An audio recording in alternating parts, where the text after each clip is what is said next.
আসসালামু আলাইকুম, স্বাগত জানাচ্ছি আরটিভির সন্ধ্যার সংবাদে। আপনাদের সঙ্গে আছি আমি সৈয়দা সাদিয়া বেনাজির এবং আমি ফাহমিদা সালাম। ফেনীর বন্যা পরিস্থিতির কিছুটা উন্নতি হলেও সদর উপজেলার ৩টি ইউনিয়ন প্লাবিত হয়েছে। পরশুরাম ও ফুলগাজীতে পানি নেমে নিচের দিকে গড়াচ্ছে, ফলে ছাগলনাইয়া উপজেলা সহ ফেনী সদরের কাজিরবাগ, মটবি, ফাজিলপুর ও ধর্মপুরের আংশিক বন্যা কবলিত হয়েছে। নোয়াখালীতে বৃষ্টির পরিমাণ কমায় জলাবদ্ধতা পরিস্থিতির কিছুটা উন্নতি হয়েছে। পানি নামছে ধীর গতিতে। বৃষ্টি কমলেও শহরের বাসিন্দাদের দুর্ভোগ কমেনি। ঢাকা বিভাগের কিছু কিছু জায়গায় অস্থায়ীভাবে দমকা হাওয়া সহ হালকা থেকে মাঝারি ধরনের বৃষ্টি বা বজ্রসহ বৃষ্টি হতে পারে। সারা দেশে দিন ও রাতের তাপমাত্রা সামান্য বাড়তে পারে। এছাড়া সমুদ্র বন্দরগুলোকে সতর্ক সংকেত নামিয়ে ফেলতে বলা হয়েছে।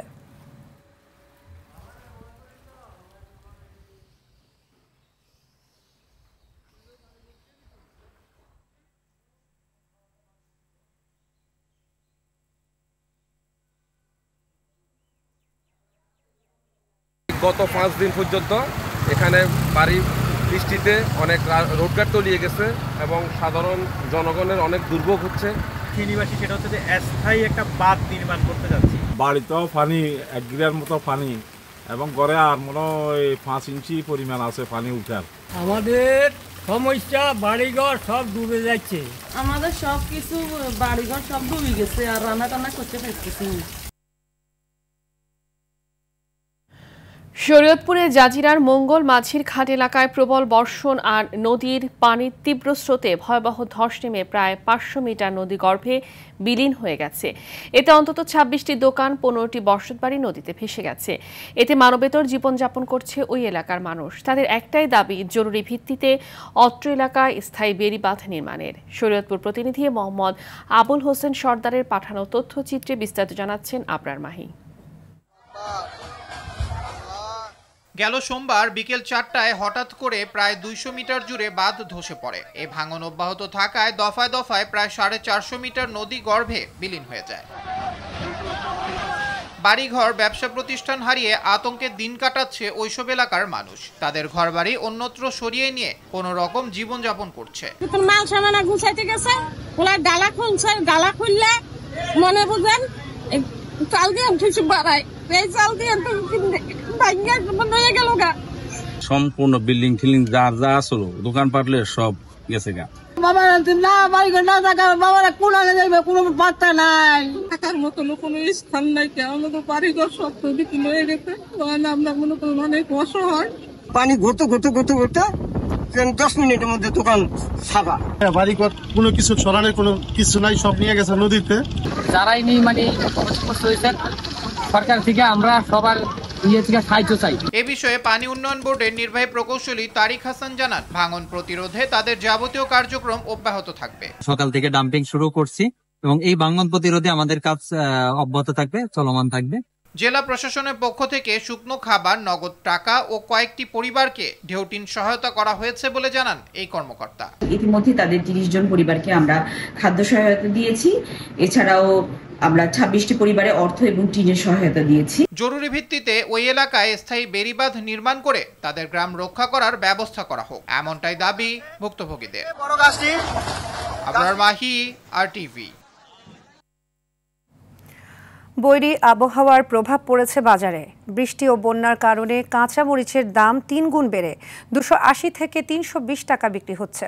সোনালী মুরগির দাম কেজিতে বেড়েছে ৪০ থেকে ৫০ টাকা, আর ব্রয়লার মুরগির দাম বেড়েছে কেজি প্রতি ১০ টাকা। আরও জানাচ্ছেন আলওয়ান খান। রাজধানী ঢাকাসহ দেশের বিভিন্ন স্থানে টানা ভারী বৃষ্টি হচ্ছে। কোথাও কোথাও দেখা দিয়েছে বন্যা। এতে ক্ষেতের ফসল নষ্ট হওয়ায় বেড়েছে দাম বাড়ার তালিকায় শীর্ষে রয়েছে কাঁচামরিচ, বেগুন ও মুরগি। মাত্র ৩ দিনের ব্যবধানে প্রতি কেজি কাঁচামরিচের দাম বেড়েছে ৩ গুণ। দাম তো অনেক বেশি, আগে ছিল ৩০ টাকা ৪০ টাকা কেজি, এখন হলো ২৮০ টাকা কেজি। তো দাম অনেক না, তো এভাবে জন্য তো এক পা কিনতেছি। মাল একটু ভরপুর আছিল, বৃষ্টি বাদলের কারণে কৃষক জমিনে যাইতেছে না, ফলে এই সবজি ছিটতে পারতেছে না, তার জন্য দাম একটু বেশি। চাউলের দাম প্রতিটা মনে করেন ৫ টাকা থেকে ১০ টাকা বাড়ছে। রমজানের সময় এরকম দাম ছিল না, এখন যে বর্তমান কাঁচা বাজারের দাম, এতে লোকজন অনেক হিমতিম খাচ্ছে। কম কেমনে বলবো, এটা আমার তো ক্ষেতের মাল না, কমলে কমায় কিনবো, কমায় বেচবো, বাড়লে বাড়ায় কিনবো, বাড়ায় বেচবো। বৃষ্টির কারণে বেড়েছে সোনালী মুরগির দামও। কেজিতে 10-20 টাকা বাড়ছে। বৃষ্টির কারণে মাল আসতে পারে না, যেখানে মাল অনেক বেশি আসার কথা সেখানে মাল কম আসে, এই জন্য মালটা একটু দাম বেশি। কুরবানি ঈদের আগে তখন আমি কিনলাম 240 করে, আর এখন 280 করে মুরগি যাচ্ছে আর কি, মানে কেজিতে 50 টাকা বাড়ছে। এখন বৃষ্টির কারণে আমাকে কাস্টমার কম, বুঝছেন, এর লাগা মুরগির দাম বাইরে গেছে, বেচা কিনা কম। অস্থিতিশীল চালের বাজার রয়েছে আগের মতোই। যে চাল বেচতাম আমরা মনে করেন 3500-3600 টাকা, সেই বস্তায় এখন বেচতেছি আমরা 3960,000 টাকা। ওনাদেরকে আমরা বলে যে আপু 10 জনের বাড়ে আমাদেরও বাড়ে।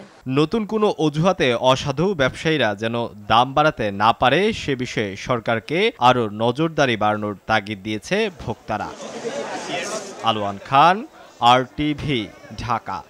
দেশের সার্বিক পরিস্থিতিতে দুর্ভিক্ষের আলামত দেখছেন বিএনপি সিনিয়র যুগ্ম মহাসচিব রুহুল কবির রিজভী। অর্থনীতির এই সংকট নিরসনে নির্বাচনের কোনো বিকল্প নেই বলেও মনে করেন তিনি। দলটির ভাইস চেয়ারম্যান শামসুজ্জামান দুদুর অভিযোগ, সংস্কারের নামে নির্বাচন বিলম্বের পায়তারা চলছে। রুদ্র রফিকের রিপোর্ট। সাবেক প্রধানমন্ত্রী ও বিএনপি চেয়ারপারসন বেগম খালেদা জিয়ার রোগমুক্তি কামনায় কেন্দ্রীয় কার্যালয়ের সামনে দোয়া মাহফিল ও জায়নামাজ বিতরণ করে নেতাকর্মীরা। এ সময় দলের সিনিয়র যুগ্ম মহাসচিব রুহুল কবির রিজভী বলেন, চরম সংকটে দেশের অর্থনীতি। অর্থনীতির কঠিন করুণ অবস্থা, এটা শুধু মুখের কথা নয়। সামনে সেপ্টেম্বর অক্টোবর মাসে দুর্ভিক্ষ হয় কিনা এই কথাগুলো ভাবুন, এই কথাগুলো চিন্তা করুন। খালি ওই শিশুদের মতো চকলেট আমাকে পেতেই হবে, আমাকে ওই খেলনাটা দিতেই হবে, এইরকম গো ধরে থাকলে পরে অগণতান্ত্রিক শক্তির কাছে জিম্মি হয়ে পড়ব। জাতীয় প্রেসক্লাবে জাতীয়তাবাদী নবীন দল আয়োজিত প্রতিবাদ সভায় বিএনপি চেয়ারপারসনের উপদেষ্টা মোয়াজ্জেম হোসেন আলাল দেশ ও গণতন্ত্রের স্বার্থে রাজনৈতিক দলগুলোকে সংযত হওয়ার আহ্বান জানান। দয়া করে একটু সংযত হন, গণতন্ত্রের স্বার্থে, সর্বদলীয় মতামতকে গ্রাহ্য করার স্বার্থে এবং জাতীয় একটা নতুন রাজনৈতিক বন্দোবস্তের দিকে আমরা যখন যাচ্ছি সেইটাকে দয়া করে কেউ বাধাগ্রস্ত করবেন না। দলের ভাইস চেয়ারম্যান শামসুজ্জামান দুদু বলেন, গণতন্ত্র ছাড়া মানুষের অধিকার ফিরিয়ে দেওয়া সম্ভব নয়। সংস্কারের নামে, বিচারের নামে আরো কি সব ফেতনা বিষয় সামনে এনে নির্বাচনটা কিভাবে ঠেকানো যায় সেই বিবেচনায় সামনে এনেছে। সব ষড়যন্ত্র মোকাবেলায় ফ্যাসিবাদ বিরোধী শক্তিকে ঐক্যবদ্ধ থাকার আহ্বান দুদুর। ঐক্যবদ্ধ থেকে গণতন্ত্র প্রতিষ্ঠায়। রুদ্র রফিক, RTV, ঢাকা। অর্থ আত্মসাতের মামলায় জনতা ব্যাংকের সাবেক চেয়ারম্যান ডক্টর আবুল বারাকাতকে কারাগারে পাঠিয়েছেন আদালত। বিকেলে এই আদেশ দেন মহানগর মুখ্য হাকিমের আদালত। এর আগে দুদকের দায়ের করা 297 কোটি টাকা আত্মসাতের মামলায় ডিবি কার্যালয় থেকে আবুল বারাকাতকে আদালতে হাজির করা হয়। সেখানে 3 দিনের রিমান্ড আবেদন করে রাষ্ট্রপক্ষ। রিমান্ডের বিরোধিতা করে জামিন আবেদন করে আসামি পক্ষের আইনজীবী। উভয় পক্ষের শুনানি শেষে জামিন না মঞ্জুর করে বারাকাতকে কারাগারে পাঠায় মহানগর মুখ্য হাকিম। আবুল বারাকাতকে ফ্যাসিবাদ আমলে ব্যাংক ও অর্থনীতি ধ্বংসের অন্যতম হোতা হিসেবে অভিহিত করেন রাষ্ট্রীয় কৌঁসুলি।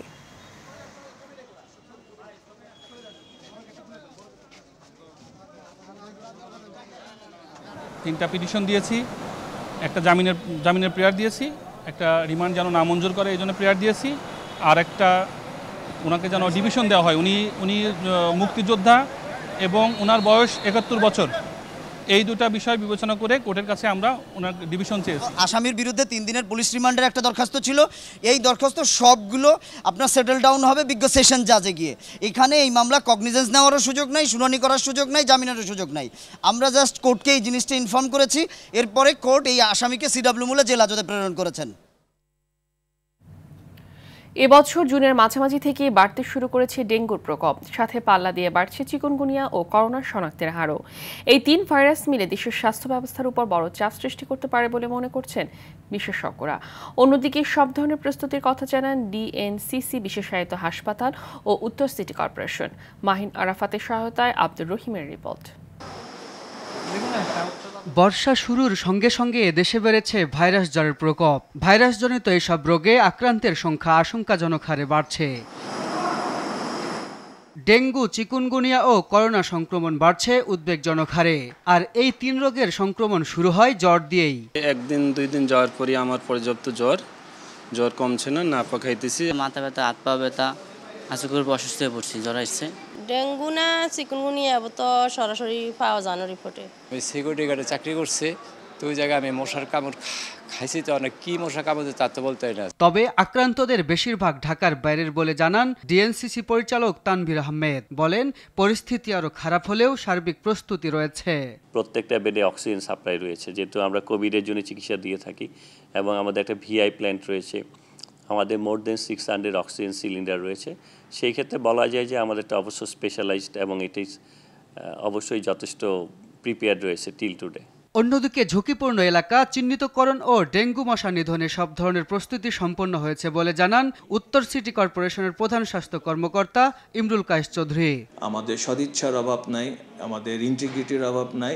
আমরা চাই জনগণকে সাথে নিয়ে কমিউনিটির সবার পার্টিসিপেশনে আমরা আগামীর যে থ্রেটটা, যে ডেঙ্গু বেড়ে যেতে পারে বা ডেঙ্গুর আশঙ্কা বেড়ে যেতে পারে, এই থ্রেটটাকে ইনশাআল্লাহ মোকাবেলা করতে পারবো।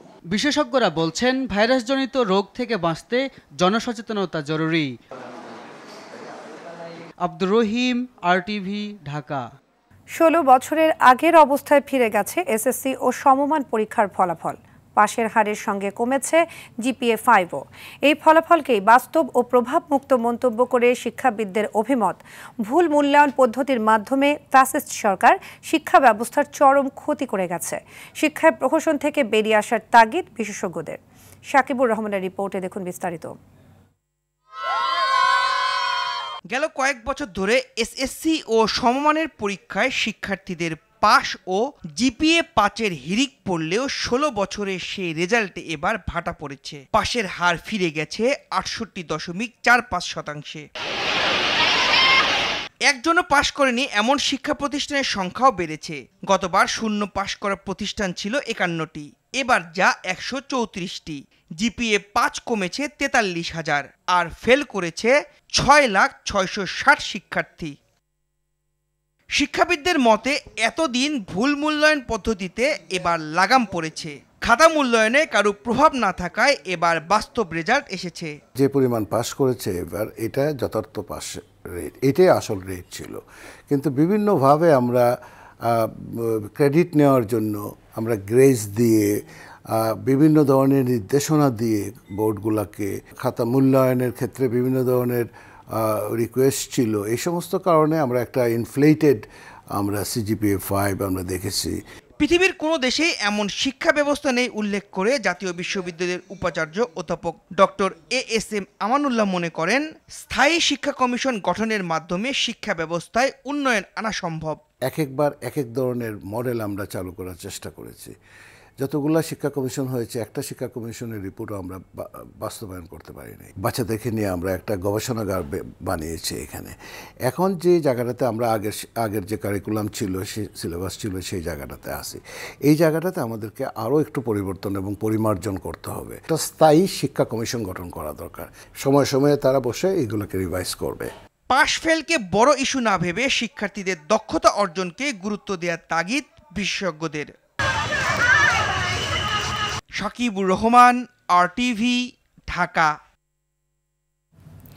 জাতীয় নাগরিক পার্টি এনসিপির আহ্বায়ক নাহিদ ইসলাম বলেছেন, দেশে দুর্নীতিবাজ চাঁদাবাজির বিরুদ্ধে আরেকটি গণ আন্দোলন গড়ে উঠতে যাচ্ছে। যশোরে দেশ করতে জুলাই পদযাত্রায় অংশ নিয়ে এই মন্তব্য করেন তিনি।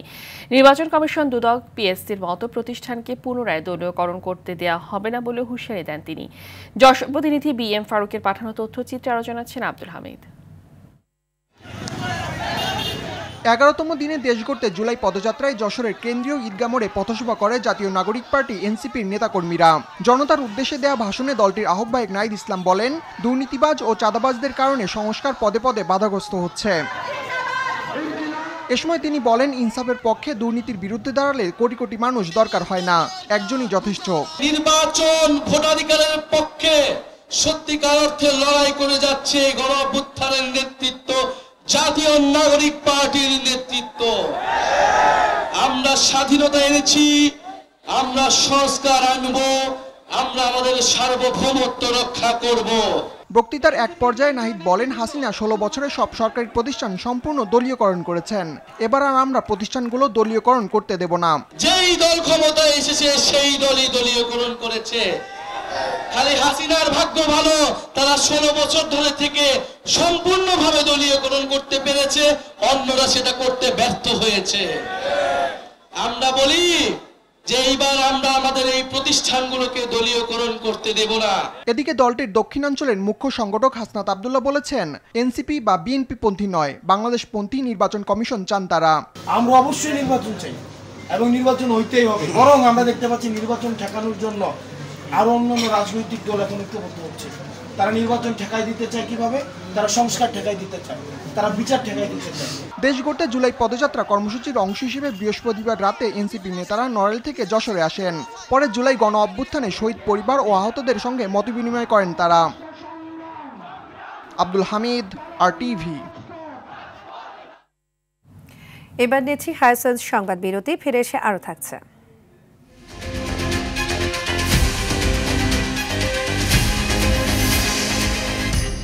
জুলাই গণ অভ্যুত্থানের 1 বছর পরও সন্তান হারানোর বেদনায় কাতর টাঙ্গাইলের সন্তান হাফেজ সাদিকের মা। দিন কাটছে অভাব অনটনে।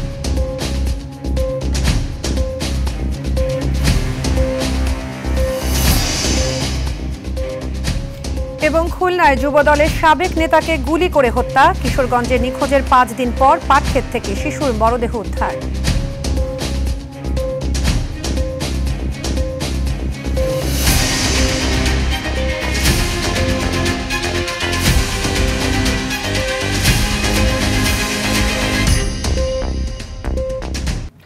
জুলাই গণ অভ্যুত্থানে অংশ নিয়ে শহীদ হন টাঙ্গাইলের ছেলে হাফেজ সাদিকুর রহমান।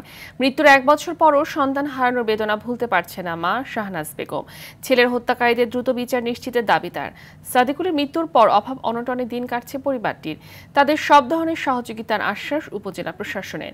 টাঙ্গাইল থেকে কামাল হোসেনের পাঠানো তথ্যচিত্রে বিস্তারিত জানাচ্ছেন আব্দুল হামিদ। স্বপ্ন ছিল বড় আলেম হয়ে সমাজকে আলোকিত করার, অসহায় মানুষের পাশে দাঁড়ানোর। কিন্তু সেই স্বপ্ন দুঃস্বপ্নে পরিণত হয় টাঙ্গাইলের ঘাটাইল উপজেলার সাদিকুর রহমানের।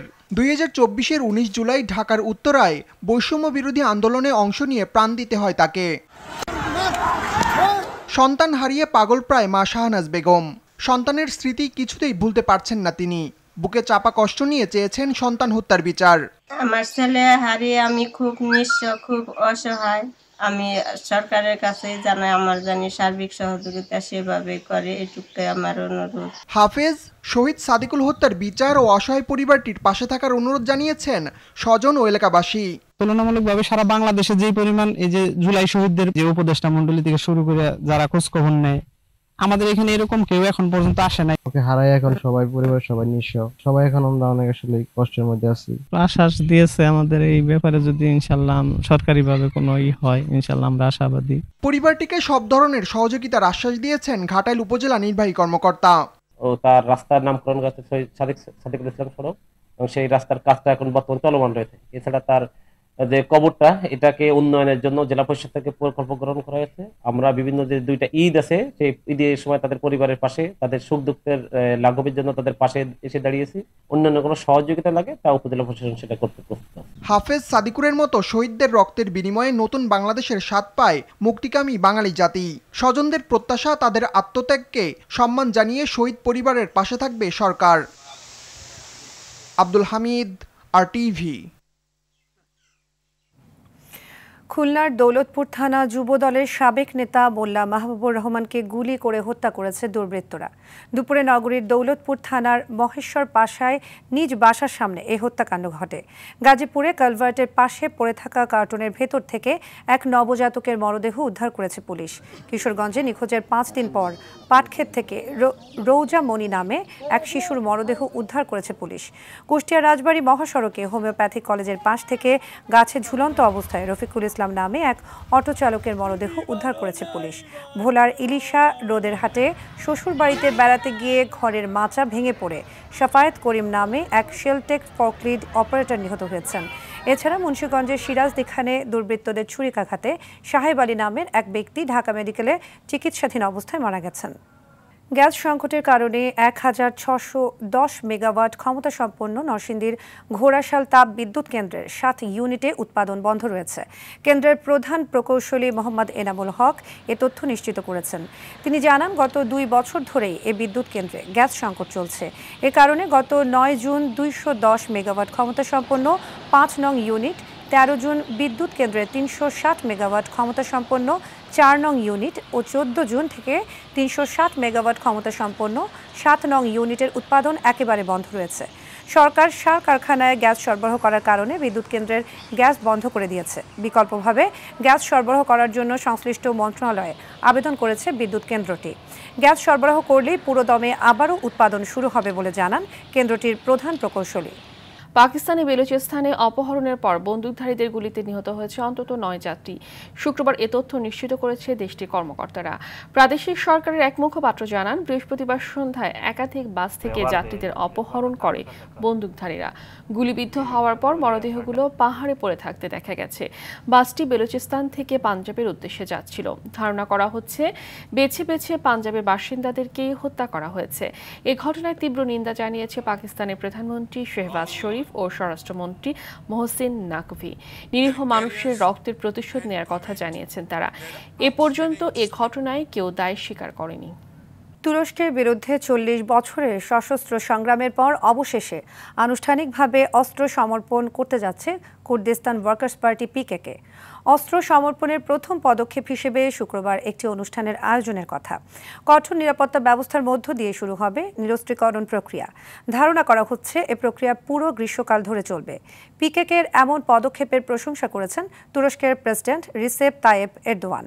সংঘাত শুরুর পর থেকে এ পর্যন্ত প্রায় ৪০,০০০ মানুষ নিহত হয়েছেন। তুরস্ক ও পিকেকের মধ্যে এটি প্রথম শান্তি প্রতিষ্ঠার প্রচেষ্টা নয়, এর আগেও এমন পদক্ষেপ নেওয়া হয়েছিল। তবে এবার আশা করা যাচ্ছে ১৯৮৪ সালে শুরু হওয়া দীর্ঘ সংঘাতের অবসান হবে।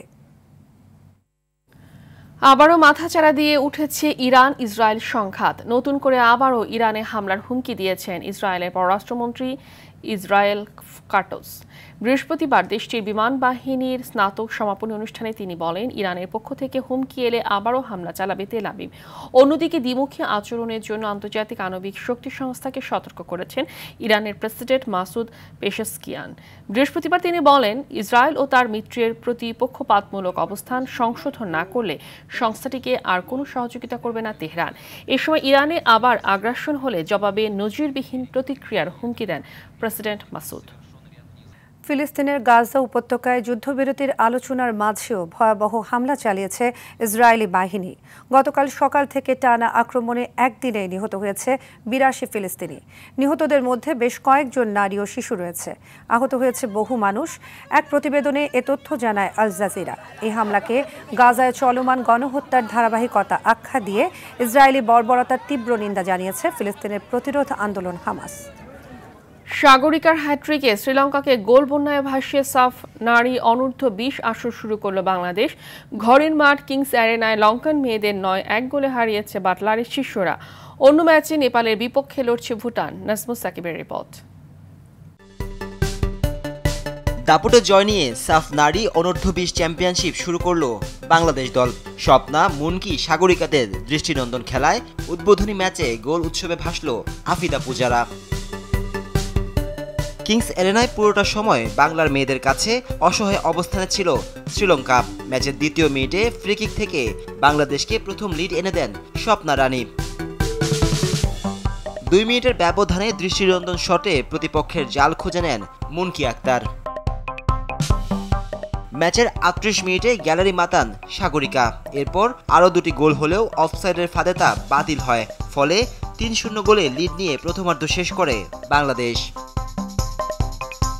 দ্বিতীয়ার্ধের শুরু থেকে আবারও আক্রমণাত্মক খেলতে থাকে বাংলার মেয়েরা। ৪৯ মিনিটে মুনকি আদায় করেন নিজের দ্বিতীয় গোল। ১ মিনিট পর শিখা খুঁজে নেন শ্রীলঙ্কার জাল। ম্যাচের ৫৩ মিনিটে সাগরিকা দ্বিতীয়বারের মতো বল জড়ান প্রতিপক্ষের জালে। ৫৯ মিনিটে আদায় করেন হ্যাট্রিক। ৮৫ মিনিটে কর্নার থেকে বন্যার ৫২ বলে গোল করেন রূপা আক্তার।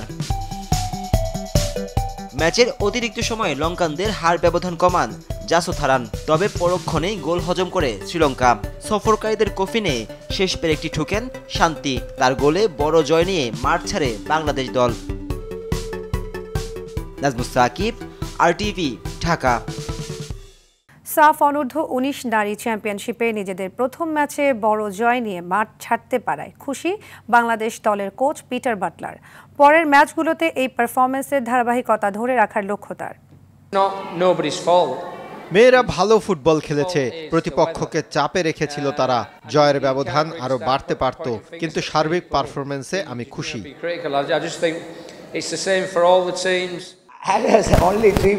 শ্রীলঙ্কার এই দলে মাত্র 3 জন খেলোয়াড়ের আন্তর্জাতিক ম্যাচ খেলার অভিজ্ঞতা রয়েছে, বাকি সবাই নতুন। এই দল নিয়ে ভবিষ্যতের জন্য আমি আশাবাদী, তবে ব্যবধান আরো কম হলে ভালো হতো। বাংলাদেশের শক্তিমত্তার কাছে আমরা হেরেছি। সন্ধ্যার সংবাদ এ পর্যন্তই। রাতের সংবাদ 11:15টায় দেখার আমন্ত্রণ রইল। ধন্যবাদ সবাইকে। ধন্যবাদ।